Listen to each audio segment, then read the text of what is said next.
If you're watching me now, Mom, please, forgive me. A mother was separated from her son for being beautiful, unworthy, and poor. But years later, the truth he discovered changed everything. How far can power, pride, and the obsession with keeping up appearances go to tear a mother away from her own child? For years, the truth was buried, but when it finally came to light, nothing, not even all the money in the world, could stop the reunion of two hearts that never stopped belonging to each other. The sweet scent of fresh lilies wafting through the corridors of the Calloway mansion mingled with the smell of cleaning products Abigail used to polish the marble floor. With a damp cloth in hand and her knees aching from the exhausting routine, she moved silently, erasing every mark left by high heels and expensive shoes that traversed the space daily. Sunlight poured through the immense windows, reflecting off the walls adorned with valuable paintings, making everything in that environment feel even more distant from the reality she knew. Abigail was one of the most discreet employees in the house. She had learned, from her very first day, that her presence should be invisible, that she should exist without being noticed. She was young, but her eyes carried a precocious maturity shaped by the hardships she had faced throughout her life. She worked to survive, to pay the rent on her small apartment, and to put food on the table. There was no luxury, only the necessity to keep moving forward. The Calloway mansion, on the other hand, exuded wealth. Every detail of the place seemed to scream opulence, from the imported Italian curtains to the crystal chandeliers hanging from the ceiling like frozen stars in time. Abigail admired that beauty from afar, but without being deceived. She knew that world was not for her. Her life was made up of cleaning and sleepless nights, not lavish parties and exquisite dinners. She lifted her eyes for a moment and saw her reflection in the spotless glass of the front door. Her uniform was simple, a cheap blue dress, but her appearance had always been something that caught attention. Her wavy brown hair, warm-toned skin, and deep-set eyes gave her an undeniable presence, even in her simplicity. And it was exactly that which caught Richard Calloway's attention. He had been observing her for some time. Unlike his wife, Eleanor, who was cold and impenetrable, Richard seemed to possess a more human quality in his gaze. The weight of years and responsibilities as a businessman had transformed a once ambitious man into someone more introspective. His marriage to Eleanor was no longer a partnership, but rather a social convention. They appeared together at events, smiled for the cameras, but when the mansion doors closed, the distance between them became insurmountable. That night, Richard walked alone through the main hall. The guests from the last party had already left, and the only presence besides his was that of the employees finishing up the remnants of the reception. Abigail was at the far end of the hall, scrubbing a stubborn stain on the floor when he approached. "Do you always work so late?" His voice was low but full of curiosity. She startled for a moment, not expecting someone like him to speak to her. She quickly stood up, holding the damp cloth between her fingers. "Yes, sir. There's still a lot to do." Richard studied her more closely. It was the first time he had truly noticed the delicacy in her expression. She wasn't merely beautiful. There was a genuine kindness in her presence. "How long have you worked here?" 3 years, she replied, keeping her gaze lowered. He nodded slowly, as if reflecting on something he didn't quite understand. Silence stretched between them for a moment too long, and then Richard sighed. "It's hard work." "Yes," Abigail smiled subtly. "But it's what I know how to do." Richard didn't say anything more. He simply lingered there for a few moments before walking away. Abigail returned to her task, but she felt that, in some way, something had changed, and she was right. That wouldn't be the last time Richard looked at her that way. The following months brought quiet changes, small gestures, exchanged glances in the corridors, casual encounters that became more frequent. Abigail didn't exactly know when she began to feel something different for Richard, but the truth was that he made her feel seen. For the first time, someone beyond her co-workers and the silent walls of the little room where she lived noticed her existence. And then everything happened. It was a cold night, and the house was empty. Eleanor had traveled for a social event in another state, and Richard seemed more tired than usual. He was in his office when Abigail entered to clean, finding him seated on the sofa, a glass of whiskey in hand and a vacant look in his eyes. "Are you okay, sir?" she asked hesitantly. Richard laughed without humor and shook his head. "It's been a long time since anyone asked me that." Silence settled, but this time it was comfortable. Richard looked at her, and for the first time, he saw something beyond the employee. He saw a woman who, somehow, was the only person he felt truly at ease with. And in that moment of vulnerability, of shared loneliness, he kissed her. It was a mistake, but it was inevitable. The mistake became a secret that Abigail carried like an overwhelming weight, one that soon became impossible to hide. She was pregnant. Panic engulfed her body the instant she saw the 2 lines on the cheap pharmacy test. Her hands trembled, and her mind spun with a whirlwind of thoughts. How would she tell Richard? How would she face Eleanor? What would happen to her job? To her life? For days, Abigail tried to find the right moment to tell Richard, but he seemed increasingly distant, more absorbed in his own problems. And then Eleanor began to act strangely. Small glances, 2 slight questions that were more than mere curiosity. She knew. And when Abigail finally found the courage to tell Richard the truth, it was already too late. The living room of the mansion was lit only by a low fire. Richard was seated in his armchair, his eyes fixed on the flames when she entered. "I need to talk to you," Abigail said hesitantly. He turned slowly, and the weary look he cast her made her hesitate. But there was no turning back now. "I'm pregnant." The silence was absolute. Richard stood still, as if the words didn't make sense. But then, a flicker of understanding crossed his eyes. He opened his mouth to say something, but was interrupted by the sound of footsteps. Eleanor was at the door. The woman walked slowly into the room, her expression unreadable. There was something dark in her gaze, something that made Abigail's blood run cold. "I already knew," Eleanor said with a frosty smile, "and I've already taken the necessary steps." Richard stood up, appearing surprised. "Eleanor."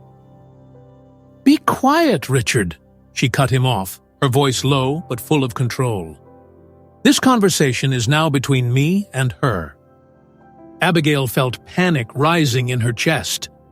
She didn't know what Eleanor was about to do, but she was sure it wouldn't be anything good. And she was right. Because at that moment, her fate and that of her child were already sealed. Eleanor would not allow anything to disrupt her perfect life. Nothing. The silence inside the mansion was almost deafening. Eleanor stood still, her cold gaze fixed on Abigail, who felt her heart pounding in her chest like a war drum. Richard, still seated, averted his eyes to the fireplace, unable to face either of them. The tension in the air was suffocating. Eleanor slowly walked over to a dark wooden sideboard, picked up a crystal goblet, and filled it with an amber liquid. She took a sip leisurely, as if that moment belonged entirely to her. When she finally spoke, Her voice was low but heavy with a power Abigail couldn't ignore. "So, you're pregnant?" she said, swirling the liquid in the glass. "I suspected as much." Abigail swallowed hard. Her fingers clenched into fists at her sides, trying to find strength where there was none. "I didn't plan this."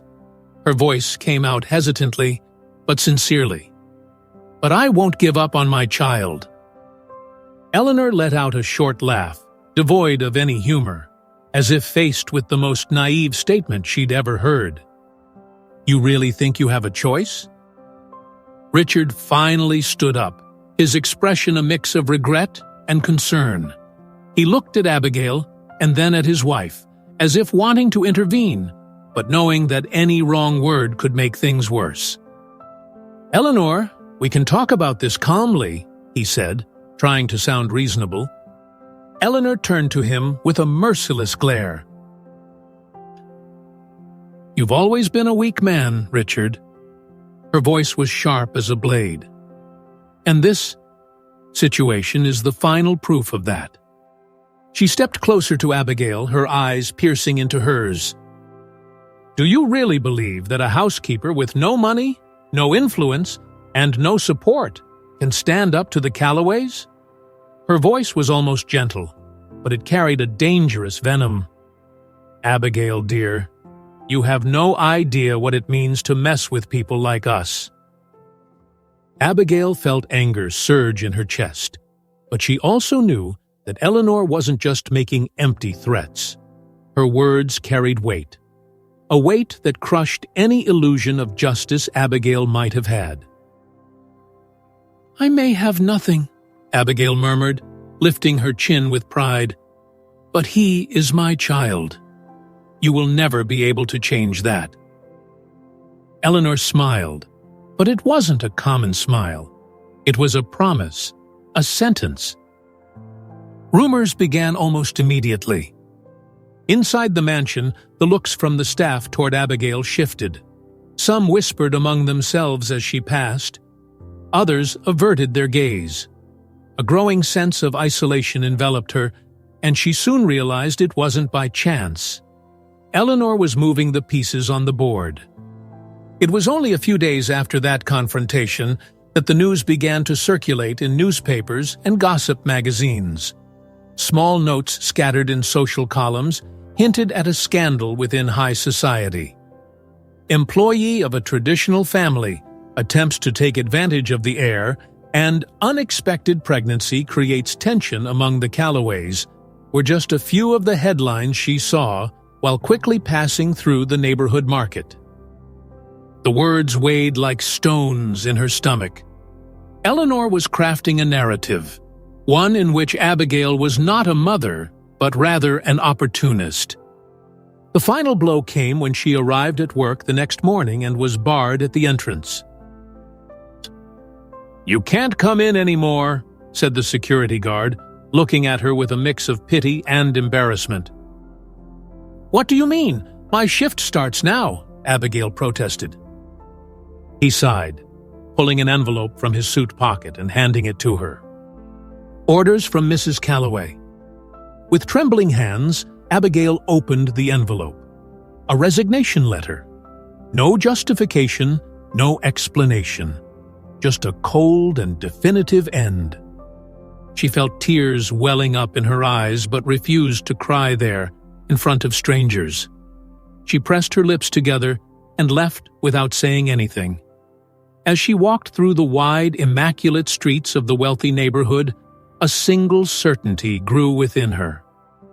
Eleanor wanted to crush her, and she was succeeding. It was on a cold, gray morning that the summons arrived. Abigail opened the door of the small apartment where she lived and found a man in a dark suit holding an envelope. He handed it to her without emotion and stepped back without saying a word. With trembling hands, she opened it and read the first lines. Her knees almost buckled. Richard Calloway and Eleanor Calloway were filing for custody. They were trying to take her child away even before he was born. Despair took over. Her chest rose and fell rapidly as she tried to process those words. She rushed to the phone and dialed Richard's number, her hands shaking so badly she almost dropped the device. It was Eleanor who answered. "Oh, Abigail, dear." Her voice was laden with false sweetness. "I was expecting your call." "You can't do this," Abigail said, her voice wavering between anger and fear. "This baby is mine. I am his mother." "And we will be his parents," Eleanor replied, as if it were obvious. "Richard wants to do the right thing. He knows that what's best for this child is to grow up in a structured family. A real family." "I am his family." "You are a housekeeper with no money, no home, and no means to raise a child." Eleanor sighed. "But don't worry. I know this is difficult for you. That's why I've taken care of everything." "What do you mean by that?" The silence on the other end of the line made her stomach churn. "Soon we will meet in court." The call ended. Abigail stood there, holding the phone against her chest, her heart pounding so hard it felt like it might tear through her skin. The courtroom was large, cold, and impersonal. Abigail sat alone, her fingers nervously gripping the hem of her skirt. Beside her was her lawyer, a public defender who barely had time to prepare a decent argument. Across the aisle, Eleanor and Richard sat with their private attorneys, well-tailored men exuding confidence. Judge Bradley entered the room, and Abigail felt a shiver run down her spine. The woman had a calculating, cold gaze, the kind that didn't see a desperate mother, but rather a case already decided. The trial was quick. Abigail tried to explain her situation, tried to say she was willing to work more, that she could raise her child. But each of her arguments was swiftly dismissed by reports prepared by Eleanor's team. Reports that painted Abigail as an unstable woman, emotionally and financially unfit to care for a child. Ms. Abigail was recently fired from her job and has no fixed residence. There is no guarantee that this child will have an adequate upbringing under her care, one of the attorneys declared with a cold, professional tone. "That's not true!" Abigail shouted, the pain spilling over in her voice. "I am his mother!" But no one was listening. The decision came swiftly. The judge slammed the gavel. "Legal custody of the child will be granted to the Calloway couple." The ground seemed to disappear beneath Abigail's feet. Her entire body shook. She wanted to scream, to run, to hold her belly and promise her child that she would never abandon him. But it didn't matter what she did. That battle was already lost. Richard didn't look at her. Eleanor, on the other hand, smiled. A small, victorious smile. And in that moment, Abigail knew that her fight was just beginning. What Eleanor didn't know was that Abigail wouldn't give up so easily. She still hadn't lost everything. Not yet. Abigail is already facing unimaginable challenges, but the worst is yet to come. Eleanor is starting to suspect something, and Abigail's life is about to fall apart. If you're enjoying this intense and emotional story, don't forget to subscribe to the channel, leave a like, and comment. This is essential for us to keep bringing stories like this. Now, let's continue. The court door slammed shut behind Abigail, the dry sound of the impact echoing within her like an even crueler sentence. She stood frozen at the top of the courthouse steps, her eyes fixed on the ground, feeling her legs weaken. The world spun around her, but nothing seemed real. Inside, Eleanor was quietly celebrating her victory, while Richard, as always, remained silent. Then, the murmurs began.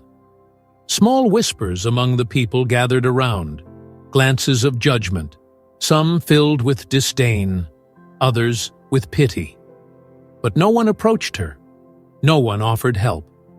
To them, she was nothing more than a defeated woman, a failed opportunist who had tried to climb the social ladder and had fallen miserably. She tried to take a deep breath, but the air felt dense, too heavy. Her heart was tight in her chest, the sensation of emptiness growing. And yet, she refused to cry there, in front of everyone. If she was going to crumble, she would do it alone. Turning around, she descended the steps slowly, as if each stair pushed her further into the abyss that Eleanor had prepared for her. Upon reaching the sidewalk, she spotted a black car parked across the street. Eleanor was inside, in the back seat, watching her with a half-smile on her face. The window rolled up slowly, and the car drove away. The last thread of dignity that Abigail had been trying to hold on to slipped through her fingers. When she arrived at the Calloway mansion that night, there was no time for her to even open the door. 2 security guards were waiting for her. "You can't come in anymore, Abigail." One of them spoke firmly but without any emotion. "What do you mean by that?" she asked, already knowing the answer. One of them extended an envelope. "Orders from Mrs. Calloway. You are officially terminated." She took the envelope with trembling hands and tore the seal. Inside was a single document informing her of her dismissal, with no severance, no justification, beyond a vague claim of inappropriate conduct. The initial shock quickly turned into indignation.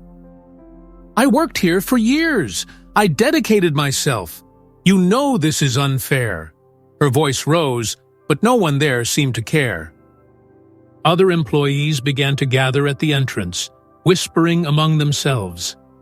Some snickered quietly, others looked at her with disdain.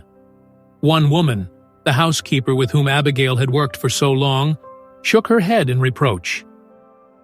"You shouldn't have gotten involved with people like them," she murmured, crossing her arms. Abigail felt her face burn. They were enjoying this, seeing her expelled as if she were trash. "Grab your things and leave," one of the guards ordered. She walked to the small staff quarters, grabbed her bag and a few clothes, all hastily stuffed into an old suitcase. When she returned to the front door, one of the guards was already holding the gate open. She took one last look at that mansion, the place where she had built years of work, where she believed she could have a future, where she loved, even if in the wrong way, where she lost everything. Without saying another word, she crossed the gate and felt it slam shut behind her with a thud. Eleanor won, but Abigail was still standing. The streets were dark and cold when she finally found a small room to rent. It wasn't a home. It was a tiny, damp space with the smell of mold clinging to the walls and a thin mattress on the floor. The neighborhood was cramped, with pothole-filled streets and children running barefoot between alleys. The sounds of fights coming from a nearby house mixed with the distant noise of an old radio playing a sad melody. She sat on the mattress and looked around. Her new world.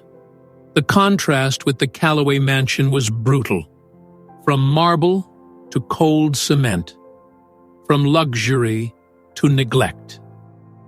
And Noah. Noah was there, in the big house, in the arms of the woman who had taken him from her. Abigail's chest tightened. The pain was so great it felt impossible to breathe. Then, for the first time since the courthouse, she allowed herself to cry.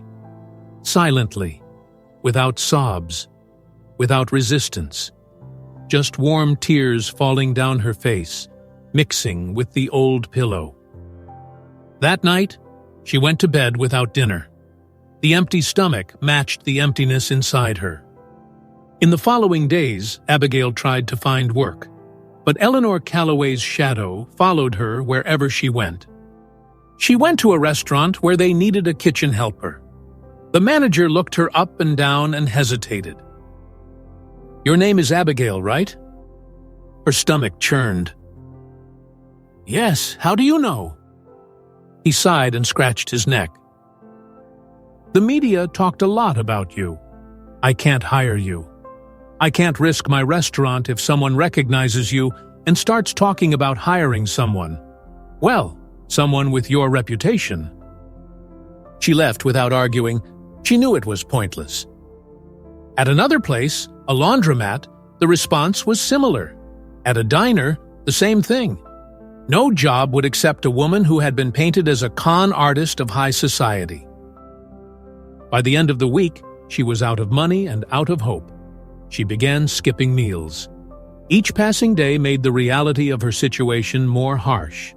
She spent sleepless nights, curled up in a thin blanket, listening to the sound of cold wind seeping through the cracks in the walls. One morning, looking at her reflection in the small cracked mirror of the shared bathroom, she barely recognized herself. Her eyes were sunken, dark circles under them. The sparkle she once had completely vanished. But inside her, something refused to die. She couldn't give up. Not yet. The next night, after another day of closed doors, she was walking back to her room when she stopped in front of a small sewing shop. In the window, a crumpled sign read, "Help needed for small repairs." She took a deep breath and walked in.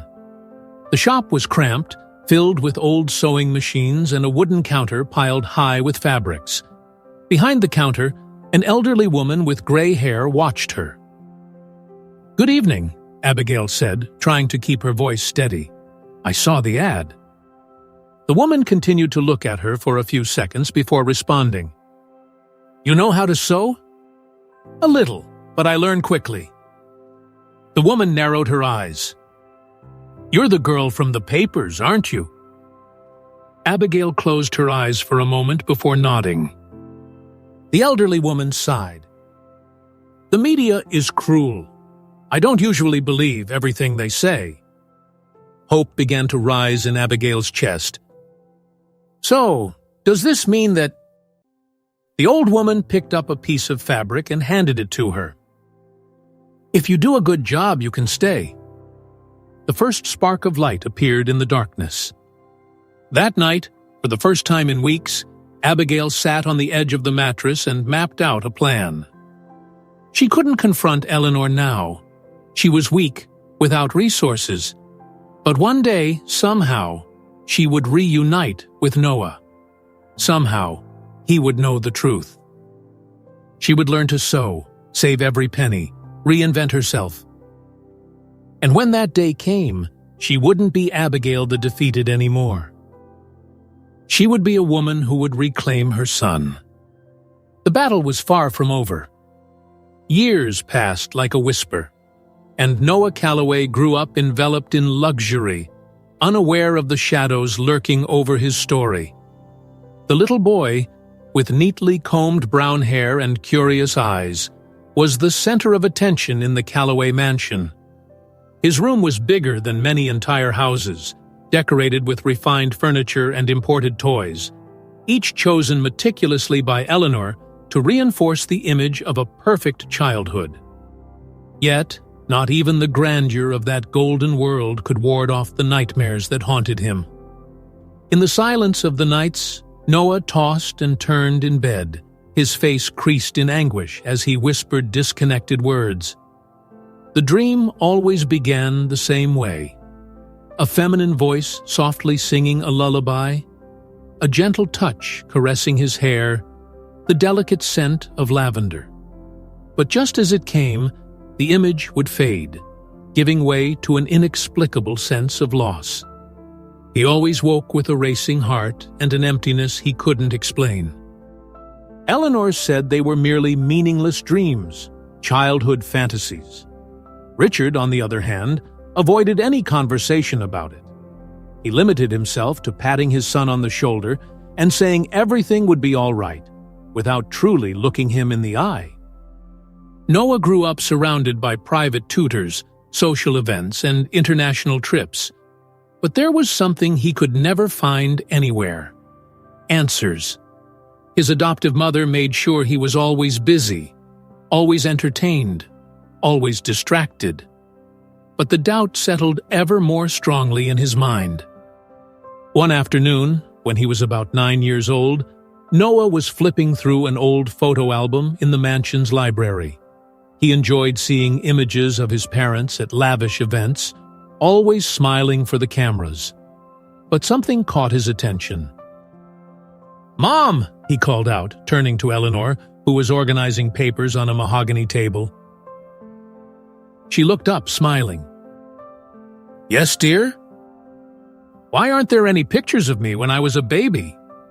He furrowed his brow, tracing his fingers over the yellowed pages. "All the kids at school have pictures of when they were little, but I only show up after I'm about 3. Eleanor froze for a second before closing her smile. She walked over to him with calculated steps, sat beside him, and stroked his hair with a practiced affection. "My love, some photos were lost over the years. Besides, we don't always have time to capture everything, do we? You were a very special baby, and maybe I was too busy loving you to remember to take pictures." Noah smiled faintly, but the answer didn't fully satisfy him. Something inside him told him there was more to that story than she wanted to admit. He noticed that whenever he asked too many questions, his adoptive mother would change the subject or buy him a new gift. The strategy worked most of the time, but as he grew, that strange feeling that something was missing did not fade. Richard, on the other hand, was a distant father. Although he was physically present, he never seemed truly there. While Eleanor focused on appearances and shaping Noah into the image of the perfect family, Richard remained in the shadows, as if avoiding any prolonged contact with his son. As the years passed, Noah learned not to question too much. He learned to smile for the cameras, to shake hands at charity events, to meet expectations. He had everything. But on some quiet nights, he still woke up startled, echoing the sound of that unknown voice in his mind. Meanwhile, far from the Calloway mansion, Abigail fought to carry on. Her small, cramped room was now a bit better. She managed to save enough money to move to a more dignified space, a modest but comfortable apartment. Working tirelessly at 2 jobs, she not only supported herself, but also helped other women facing similar struggles. She spent her mornings at a small sewing shop and cleaned offices at night.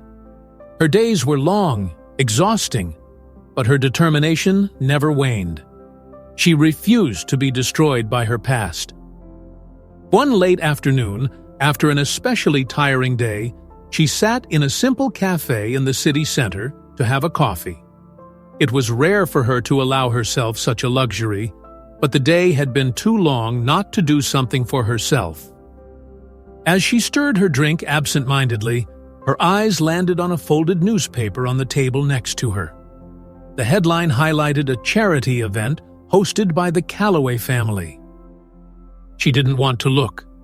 She didn't want to reopen the wound she had been trying to heal for so long, but her fingers moved on their own, sliding the newspaper toward her.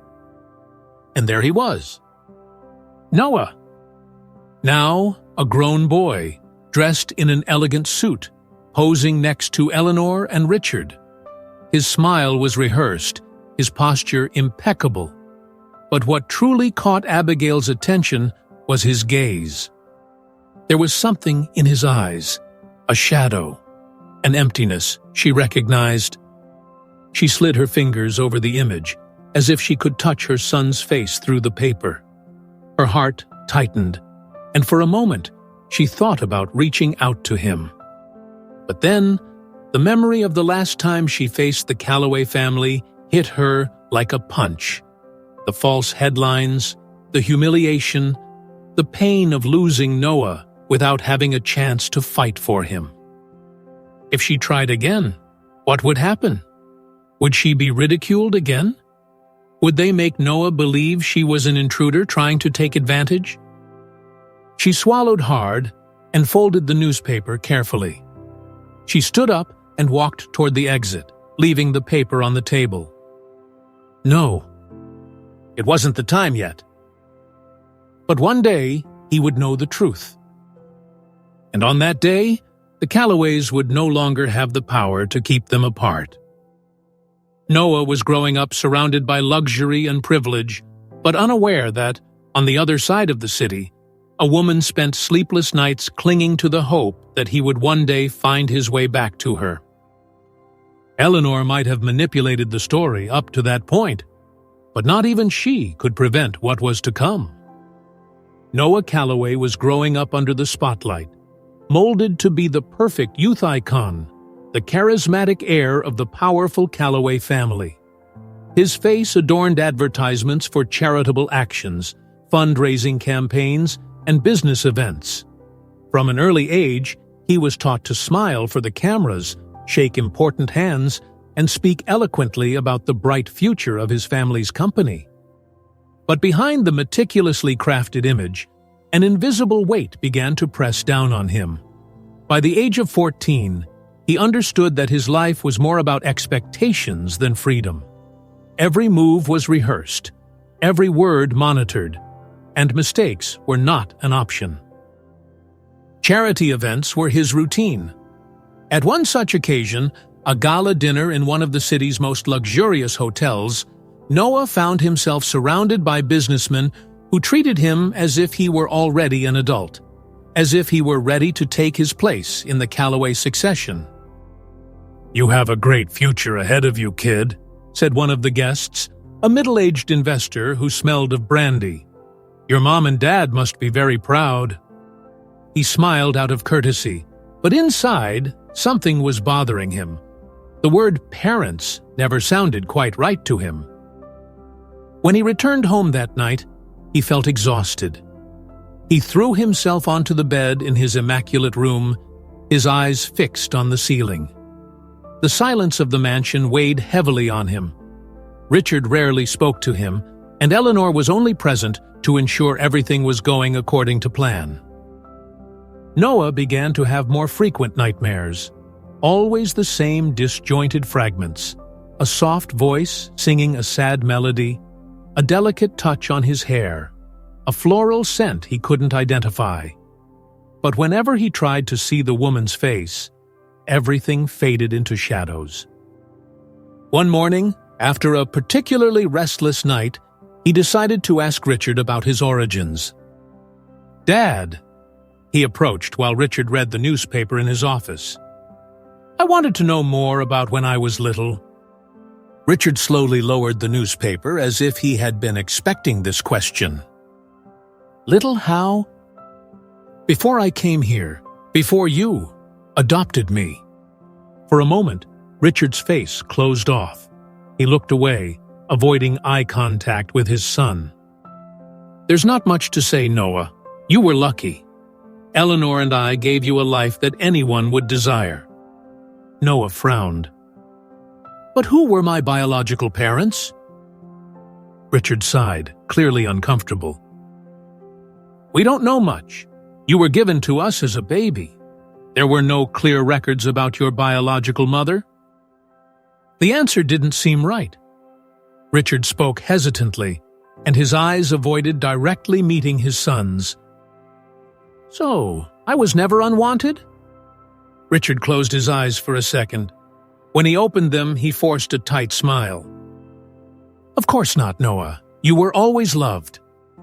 Noah nodded, but inside something still felt out of place. On the other side of the mansion, Eleanor had already noticed her adopted son's restlessness.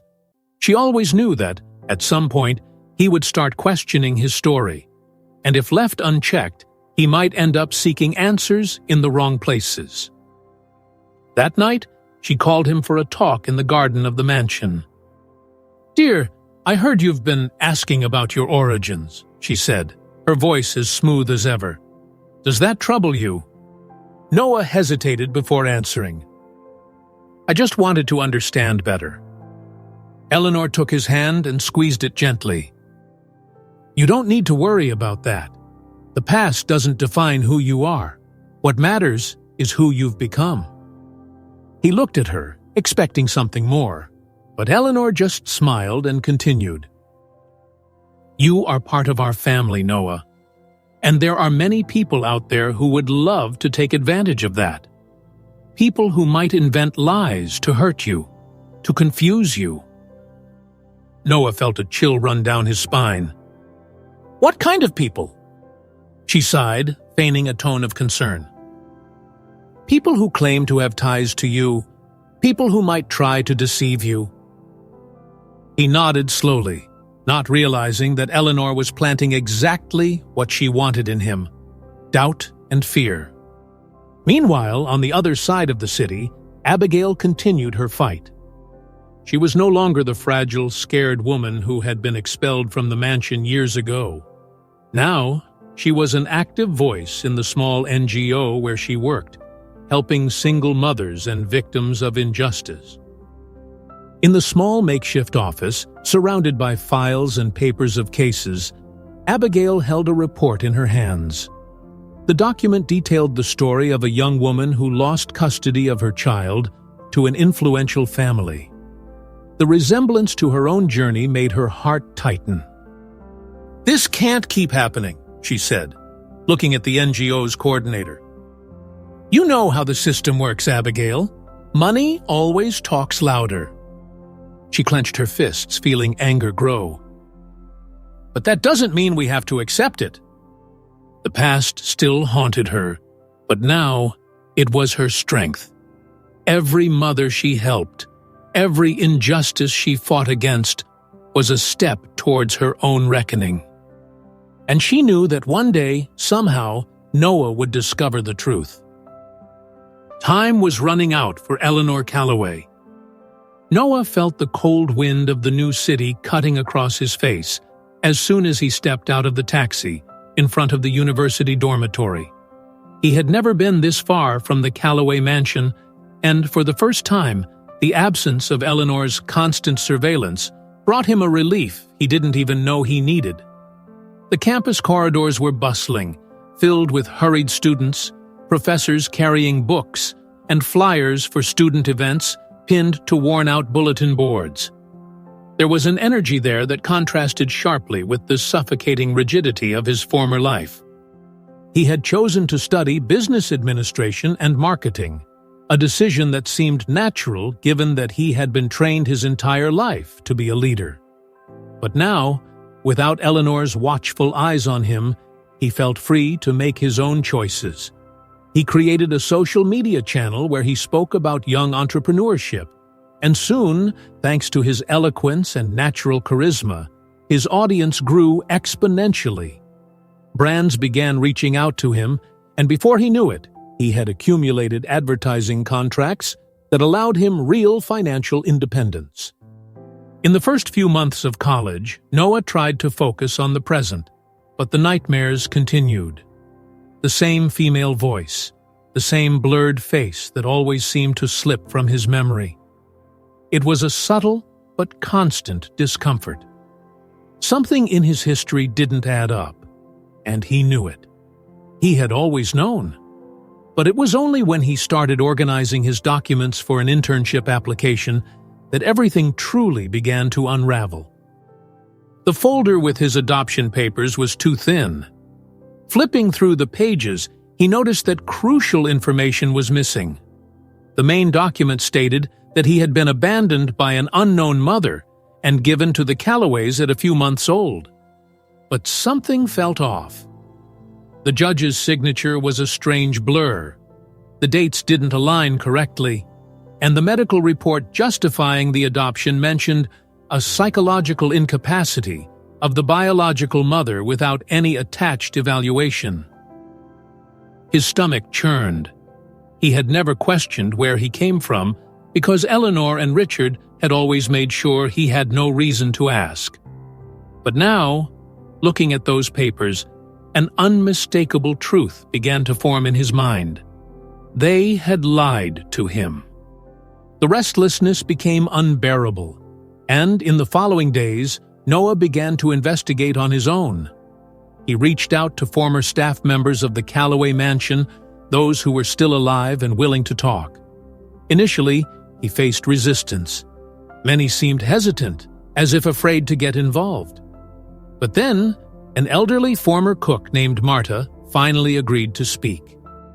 "Abigail," she said, her voice trembling on the phone. That was her name. Noah's heart stopped for a moment. "Who was Abigail?" he asked, his voice quieter than he intended. Marta sighed on the other end of the line. "She was your mother, my dear. Your real mother." The word hit him like thunder. Noah felt the blood drain from his face. But that doesn't make sense. I was told I was abandoned." Marta laughed, but there was bitterness in her laughter. "Abandoned? No, my child. Abigail loved you more than anything in this world. But they took you from her." Noah fell silent, feeling as if he were on the edge of a precipice. "What do you mean, they took me?" "I don't know all the details, but I saw her crying, screaming, pleading for you. I saw the Callaway's lawyers ensuring she wouldn't stand a chance. They took you from her, Noah." The ground seemed to vanish beneath his feet. Everything he thought he knew about his life, about Eleanor, about Richard, was a lie. He hung up the phone and stood there, frozen, trying to process the revelation. His body trembled, not from the cold, but from a contained fury burning inside him. That night, for the first time, he dreamt clearly. He saw a woman holding a baby, singing a lullaby with a soft, tender voice. Her face was still blurred, but something inside him knew. That was Abigail. Meanwhile, in the Callaway mansion, Eleanor already sensed that something was wrong. In recent days, Noah had spoken less to her, responding to her messages with short, cold phrases. Her instincts told her he was getting closer to the truth. She entered Richard's office, slamming the door shut behind her. "He knows something," she said, her eyes narrowed. "He's investigating." Richard, seated in his leather armchair, sighed heavily. It was only a matter of time. Eleanor narrowed her eyes. "We can't allow him to uncover more." Richard looked at her for a moment, the conflict visible in his eyes. What if he already knows? Eleanor pressed her lips together, rage boiling inside her. "Then we need to act before he does something with that information." Fate was closing in around them. The castle of lies they had built was beginning to crumble, and they knew that if they didn't stop Noah now, the truth would come to light. But Noah was no longer a boy easily manipulated. He was determined to discover everything, and nothing would stop him. And the only person who could give him the answers he so desperately sought was Abigail. Noah has found something he was never supposed to see, and now nothing makes sense. But is he ready to face the truth? If you're invested in this journey and want more impactful stories, subscribe to the channel, turn on notifications, and leave a comment. Your support is crucial for the channel's growth. Let's move forward with the story. Noah felt his chest constricted by anger and confusion. Richard's office was a cold and immaculate environment, its walls lined with bookshelves that served more for show than for reading. His father sat behind a massive wooden desk, trying to maintain composure, but there was something in his eyes that revealed he knew. He always knew. "I want the truth, Richard," Noah began, crossing his arms. His voice was firm, but inside, everything was in turmoil. "I don't want excuses. I don't want half-truths. I want the truth about my adoption." Richard sighed, averting his gaze to the fireplace, where the flame danced silently. He rubbed his forehead with his fingers, clearly uncomfortable. For years, he had avoided this moment, but now, cornered, he had no easy way out.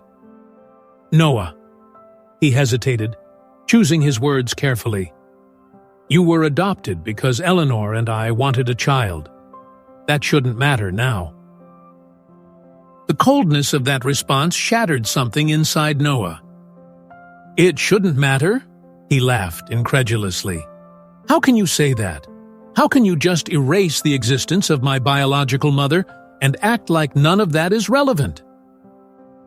Richard closed his eyes for a moment, as if he were gathering the courage to respond. But before he could say anything, the office door swung open abruptly. Eleanor entered, her heels echoing on the wooden floor. Her face was impassive, but her eyes were cold and sharp as blades. "What exactly are you trying to do, Noah?" Her voice was low, controlled, yet laden with threat. "Are you digging into matters that should have been buried long ago?" Noah turned to face her, feeling his anger boil even stronger within him. "I'm trying to understand who I am," he shot back. "And I won't stop until I have all the answers." Eleanor approached slowly, her lips curling into a smile that was almost maternal but laced with manipulation. "My son?" she said softly, placing her hand on his shoulder. "You're being influenced by people who want to destroy everything we've built for you. Do you think these employees you contacted have good intentions? Do you think they know more than we do?" Noah jerked away from her touch, his heart racing. "Then tell me, Eleanor," he spat her name with disdain, "what exactly have you been hiding from me?" Eleanor narrowed her eyes. She knew that if she lost control of the situation now, she would lose Noah forever. She took a deep breath and adopted a softer tone. "Everything we did was to protect you," she forced a smile, "to ensure you had the best life possible." "Protect me from what?" Noah insisted. "From the woman who had you," she said, and the coldness in her voice was cutting. "You don't know what she was capable of." Noah's eyes widened. "You're lying," he said, but his voice didn't come out as firmly as he wished. Eleanor noticed his hesitation and smiled internally. If there was one thing she was good at, it was manipulating words to plant doubt. "If you continue with this obsession over a past that no longer matters, you'll end up hurting yourself, Noah," she said, adopting a tone of false concern. "I am the only mother you have." But Eleanor's words, instead of calming him, only reinforced his determination. He knew he couldn't trust her. Something inside him screamed that the truth was much darker than she let on. Across the city, in a distant neighborhood very different from the luxurious Calloway mansion, Abigail felt a weight in her chest she couldn't explain. Sitting in the small office of the NGO where she worked, helping other mothers who were victims of injustices, she could barely focus on the words the young lawyer across the table was saying. "Abigail, I know this is difficult," he said, crossing his arms over the table, "but we need to consider the possibility of you telling your story. If this investigation is getting close to Noah, maybe it's time to do something." She swallowed hard. His name still hurt. "I've spent years rebuilding my life, Liam," she murmured. "If I expose myself now, all that pain will come flooding back." Liam watched her for a moment before speaking. "But what if he's looking for you?" She closed her eyes. That was the question that haunted her since she learned that a young man was investigating an illegal adoption. What if it was Noah? What if, after all these years, he was trying to find her? "He grew up in a completely different world than mine," she said, trying to control her emotions. What would he think of me now? Liam leaned forward. Maybe he just wants the truth, Abigail. She looked at him, torn between fear and hope. For years, she had convinced herself that Noah was better off without her, that she would never have the chance to see him again. But now, a small spark began to ignite within her. Meanwhile, in her luxurious home, Eleanor was moving quickly to contain any threat to her control over Noah. Phone calls were made, witnesses were pressured or bribed. Some of the people Noah had contacted simply disappeared without a trace. But she knew that wasn't enough. Noah was determined. He was no longer an obedient child, and that worried her more than anything else. That night, Noah went out for a walk through the city, trying to organize his thoughts. He knew Eleanor was lying. He knew Richard was hiding something. He knew the truth was closer than ever. What he still didn't know was that Abigail was facing the same dilemma, trying to decide if she had the courage to approach the son who had been taken from her. And when the truth finally came to light, no one would be prepared for the consequences. Noah didn't sleep that night. The idea was hammering in his mind ever since he realized that Eleanor would never admit the truth. If she wanted to silence his search, then he would do the exact opposite. He would make it public. But not just any way. He wanted an event that would have impact, that would be impossible to ignore, that would make people pay attention. And so, the idea of a charity event was born. Under the pretense of raising funds for single mothers and underprivileged children, he would summon the media, business people, influencers, and anyone relevant in the social scene. And amidst all that, he would find a way to put the truth in front of the world. Noah announced the event through his social media, a strategy to ensure maximum exposure. The title was simple, yet loaded with meaning. Voices that were never heard. The response was instantaneous. The public saw it as just another charitable action from the Callaway businesses. But those who knew him well sensed something different. There was something more behind this. Richard and Eleanor received the invitation directly from Noah's hands. He made a point of delivering it personally, watching the reactions of both. Richard opened the envelope with a hesitant look, while Eleanor scrutinized it with distrust. A charity event for single mothers? Eleanor's voice had a tone of controlled mockery. How interesting, Noah. Since when do you care about this cause? Noah kept a serene expression. I've always cared. Maybe I just understood how much now. Richard closed the envelope with trembling hands. Eleanor continued staring at Noah as if trying to decipher a riddle. And what exactly do you intend to say at this event? Just the truth, Noah replied, deliberately vague. Eleanor smiled slightly, but it was a cold smile, devoid of any warmth. That's great! I can hardly wait to hear. On the other side of the city, in a small office at the NGO where Abigail spent most of her days, news of the event spread like wildfire. Her colleagues were buzzing with excitement. Did you see this, Abigail? One of them showed the open invitation on her phone. It's Noah. He's organizing an event for single mothers. Her heart raced in her chest. She felt a chill run down her spine as she saw her son's image in the event's promotional video. He was there, speaking about giving a voice to women who had been silenced. You need to go, said Liam, the young lawyer who had been helping Abigail with her case. This might be your chance. Abigail held the phone tightly. For years, she had avoided any contact with that family. Any reminder was too painful. But now her own son seemed to be digging for the truth. I don't know. Her voice came out weak. What if it's a trap? What if he's already been manipulated into believing I was the villain of this story? And what if this is the only opportunity you'll ever have? Liam countered. Abigail, you've waited so long. Do you really want to keep running away? She averted her gaze, her fingers tightening around the worn fabric of her blouse.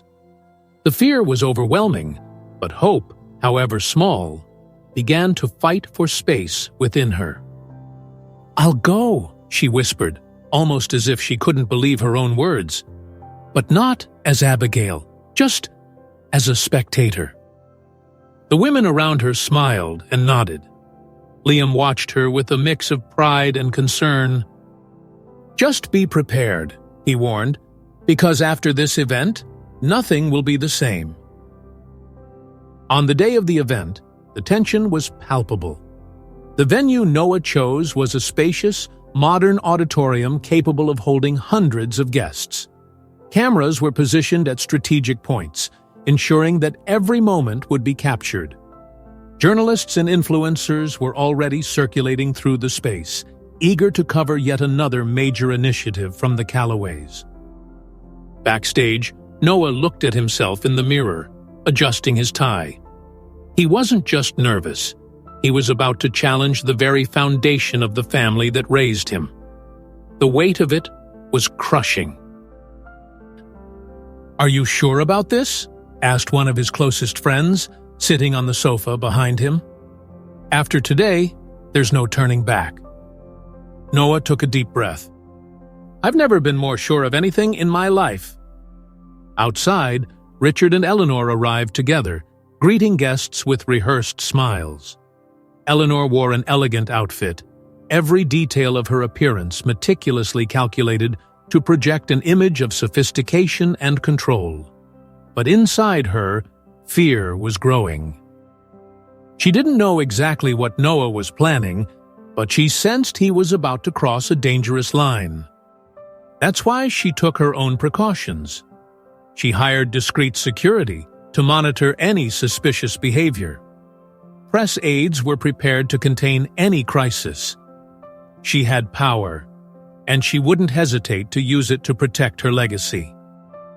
Backstage, Noah received a message. She's here. His heart raced. He didn't need to ask who. He already knew. Abigail had arrived. She entered discreetly, sitting in one of the back chairs, hidden among the guests. Her eyes scanned the room until they finally landed on the stage, where, in just a few moments, her son would speak. The same boy she once held in her arms and who had been ripped from her. Noah stepped out of the dressing room and walked to the backstage of the stage. The murmurs in the audience slowly faded. Everyone was waiting. He closed his eyes for a moment, feeling the weight of what he was about to do. Then he took the microphone and took the first step toward the truth. Good evening, everyone. Thank you for being here today. This event is about giving voice to mothers who have been silenced. But before we talk about them, I need to share a very personal story. The silence in the auditorium became absolute. Eleanor crossed her arms in the audience, her eyes narrowed. Richard stared fixedly at the stage, as if he anticipated an imminent disaster. And in the last row, Abigail held her breath. Noah took a deep breath. Throughout my life, I was told I was adopted because my biological mother couldn't care for me. I was told I was saved from a life of hardship. I was told that everything was done for my own good. He paused. The room was tense. No one dared to move. But I discovered that this isn't the whole truth. There was a murmur in the audience. Journalists adjusted their cameras, attuned to every word. Eleanor shifted in her seat, her expression unchanged, but her hands were clenched. In recent months, I began to investigate my own story. I found inconsistent documents. I discovered that witnesses were silenced.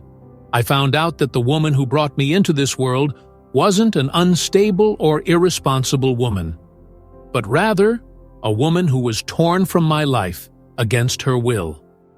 Abigail felt her eyes welling up. Her heart raced uncontrollably. He knew.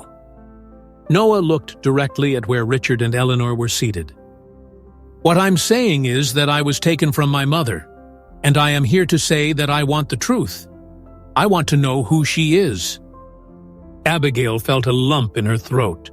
She could feel the weight of years pressing down on her shoulders. She could stand up. She could walk up to him. But was she ready to face the storm that would follow?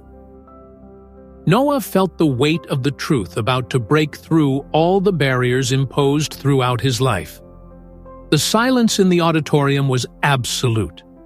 Cameras were focused on him, capturing every nuance of his expression, every hesitation, and every rapid beat of his heart.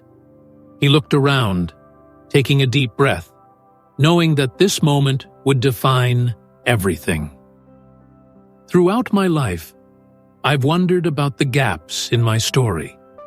I heard fragments, whispers, avoided questions. But now, I know the truth. His voice, strong yet laden with emotion, echoed through the hall. I was torn from my mother. In the last row, Abigail held her breath, her whole body trembling. She had known the truth for many years, but hearing Noah say those words in his own voice was a direct blow to her chest. Eleanor, sitting in the front row, maintained her composure for a moment before crossing her arms and letting out a dry laugh, devoid of any humor. "This is ridiculous!" She abruptly stood up, interrupting the tense silence. "You're being manipulated, Noah. These stories were fabricated to confuse you. Who poisoned you against us?" Noah didn't look away. He expected exactly this reaction. "No one poisoned me. I went after the truth. I found forged documents, witnesses who were silenced. I discovered how the media was used to defame a woman who never had the chance to fight for her own son." Eleanor clenched her fists, her face reddening with anger. "This is an insult to our family. After everything we did for you, this is how you repay us? Do you have any idea what you're doing?" Noah didn't blink. "Yes, Mother. I know what I'm doing." The word mother came out coldly. Eleanor felt the sting. "And I know there's someone in this room who can confirm every word I'm saying." He turned to Richard. His father was pale, his expression a mix of guilt and fear. Noah's eyes pierced into his. "Tell the truth, Dad," Noah pleaded, his voice less defiant and more imploring. "You knew. You always knew." The entire auditorium held its breath. Eleanor shot a sharp look at Richard, almost a silent command for him to deny everything. But what came next was unexpected. Richard ran his hands over his face, as if trying to erase decades of regret. He looked at Noah, then at the audience, and finally at Eleanor. Then, his voice came out hoarse but clear. "Yes," he said, shattering the theater of lies once and for all. "Noah is my biological son." The auditorium erupted into shocked murmurs. Abigail brought her hand to her mouth, her eyes welling with tears. The world seemed to spin. Eleanor staggered a step back, her lips trembling. "You can't be serious," Eleanor whispered, her voice breaking. You will destroy everything." Richard finally lifted his gaze to her, and for the first time in years, there was something different in his posture. Something that seemed like courage. "What has been destroyed, Eleanor? We did to ourselves. You knew you couldn't have children, but that didn't stop you from making an unforgivable decision." Eleanor's eyes widened, her control beginning to fracture before everyone.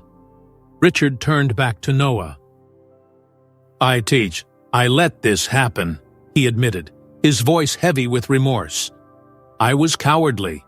I allowed Abigail to be humiliated and justice to be manipulated because I thought it was the right thing to do. But I was wrong. I was wrong with you. I was wrong with her.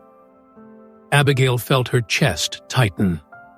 For years, she had imagined hearing those words, but now that they were being spoken, they felt unreal. Tears streamed down her face. Everything she had endured, all the suffering, was finally being acknowledged. Eleanor, on the other hand, watched her world crumble before the cameras. Journalists scribbled frantically. Flashes went off. Her meticulously crafted image was in ruins. "You can't do this," she hissed at Richard, her eyes wild. "You are ruining our family." Richard shook his head, his eyes filled with a kind of sadness that only decades of regret could carry. "Our family was already ruined, Eleanor. We just took too long to admit it." Noah took a deep breath, emotion evident on his face, but he still had more to say. "My biological mother." "Abigail," he said, looking out at the crowd. "If you're here, if you can hear me, I just want to know the truth. I just want to know if you ever thought of me." Abigail felt her legs weaken. It was the first time he had said her name, as if it were something sacred. As if, finally, after all these years, he had found the missing piece of his story. She wanted to run to him. She wanted to scream that she had never forgotten him, that she had never stopped loving him. But her legs were glued to the ground. Her heart was pounding too fiercely. What would happen if she stood up? Eleanor was still there. The press was there. The whole world was watching. She looked at Liam, who stood beside her. He met her gaze with an encouraging look. "Now, Abigail," he whispered. "If not now, maybe it will never be." The world seemed suspended on an invisible thread. What would Abigail do? What would Noah do if he saw his mother for the first time in so many years? Time seemed to move in slow motion as everyone awaited the answer. The scandal involving the Calloway family dominated the news, social media, and media outlets across the country. The truth had been exposed, and the consequences began to unfold in a devastating manner. Companies that had maintained partnerships with the Calloways for years started terminating contracts, distancing themselves from the family to avoid damaging their own reputations. Shareholders withdrew their investments, and the empire that Eleanor had built on lies and manipulation began to crumble before her eyes. The Calloway company's stock prices plummeted day by day, while Eleanor's public reputation hit an irreversible low. She could no longer attend social events without being the target of disdainful glances, probing cameras, and sharp questions from journalists. Every interview, every attempt at a defense only deepened public rejection. The world didn't want to hear justifications. It wanted to see justice served. Richard, on the other hand, did not evade the imminent collapse. Unlike Eleanor, who still tried to maintain a failed illusion, he made an unexpected decision. He publicly announced that he was stepping away from the business, relinquishing his position and wealth to seek redemption. Many considered the act too little, too late. But for Richard, it was the first step toward trying to repair, if only minimally, the damage he had caused. "I cannot erase the past, but I can do something in the present," he declared in a rare interview. "And what I need to do now is find Abigail." As the world witnessed the Calloways' downfall unfold irreparably, Noah followed a different path. The young man, finally free from the weight of a story built on lies, felt there was still something that needed resolution. He needed to see his mother. He needed to look into her eyes and say everything that had been trapped inside him for so many years. With a mix of anxiety and hope, he drove to the address he had found in recent records. A humble neighborhood, completely different from the grandeur of the mansion where he had grown up. The streets were narrow, the houses small, with peeling walls and clotheslines swaying in the wind. Children ran barefoot, and the smell of freshly baked bread wafted from a nearby bakery. Noah parked the car and took a deep breath before getting out. He walked to house number 27, a simple yet well-kept home. He rang the doorbell and waited. His heart raced, but no one answered. Frowning, he looked around. A neighbor, sitting in a rocking chair on the adjacent porch, watched Noah with curiosity. "Are you looking for Abigail?" the elderly man with gray hair asked. Noah nodded, swallowing hard. "Yes, does she live here?" "She does, but she's not home. She left yesterday morning for a conference in another city." Noah blinked, surprised. "Conference?" The man smiled slightly. "Yes, she traveled with some women from the NGO where she works. They give talks about the rights of wronged mothers." Noah felt a tightness in his chest. His mother wasn't just a woman who had suffered injustice. She had turned her pain into something greater. He thanked the neighbor and quickly returned to his car. He took out his phone and searched for more information. Within minutes, he found the location of the conference. He hit the road, driving for hours non-stop. He needed to see her. Upon arriving at the convention center, he realized the size of the event. Women of all ages were gathered, sharing stories, listening to testimonies, seeking support. And on stage, under the spotlight, stood she. Noah felt breathless. For the first time, he truly saw his mother. Abigail was there, speaking with conviction, yet filled with emotion, to an attentive audience. Her eyes sparkled, and the passion in her words was undeniable. She was no longer the insecure, frightened young woman who had been destroyed by the Callaways. She had been reborn as a strong, resilient, and determined woman. "For years, I was told I wasn't good enough. I was made to believe I wasn't worthy of raising my own child. I was silenced. But no mother should ever be silenced," Abigail said, her voice heavy with emotion. "Today, I am here to tell all of you that our voices matter. Our children matter, and our struggle cannot be erased." Noah felt tears welling in his eyes. He moved through the crowd, his heart racing. He needed to speak to her. He needed her to know he was there.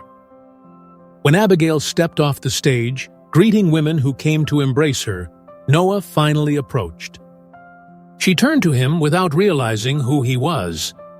But when their eyes met, the world seemed to stop. Time disappeared. Nothing else existed but the two of them. Abigail froze, as if the ground had vanished beneath her feet. Her son was there, in the flesh, and he looked at her not with anger, not with resentment, but with something deep and painful in his eyes. Noah tried to speak, but his voice failed him. His heart pounded so loudly it felt like it echoed in his ears. Then, in an unexpected gesture, he fell to his knees before her.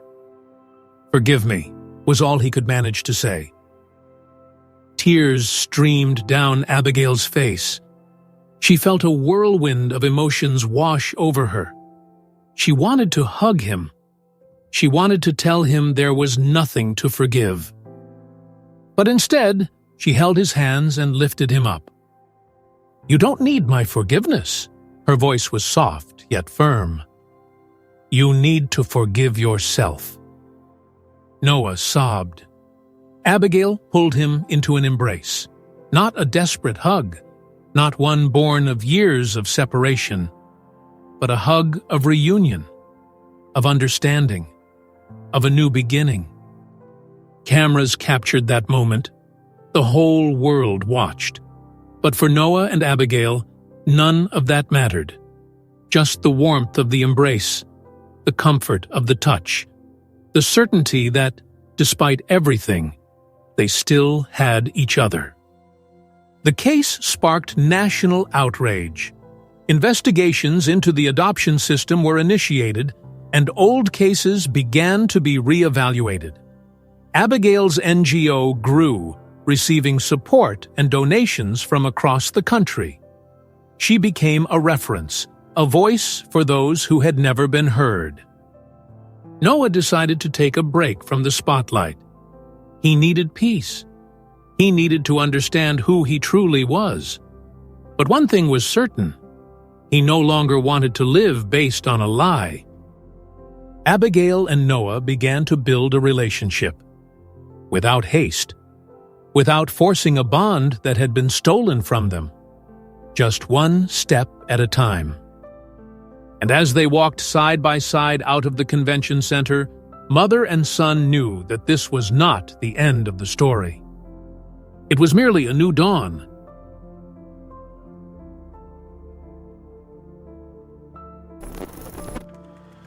Life is unpredictable, and the truth always finds a way to surface, no matter how deeply it's buried. Noah's journey was not just about uncovering a lie, it was about rediscovering himself, understanding his past, and choosing to move forward with strength.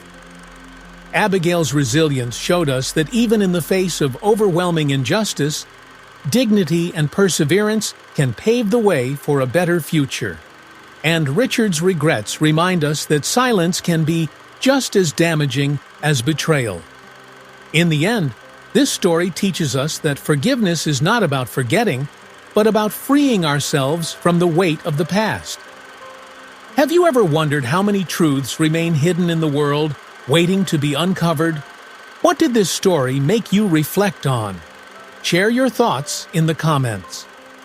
If you enjoyed this story, don't forget to subscribe to the channel, turn on notifications, leave a like, and comment below with your favorite moment. Also, be sure to watch the next recommended story by clicking the card on the screen. Thank you for watching, and see you in the next video.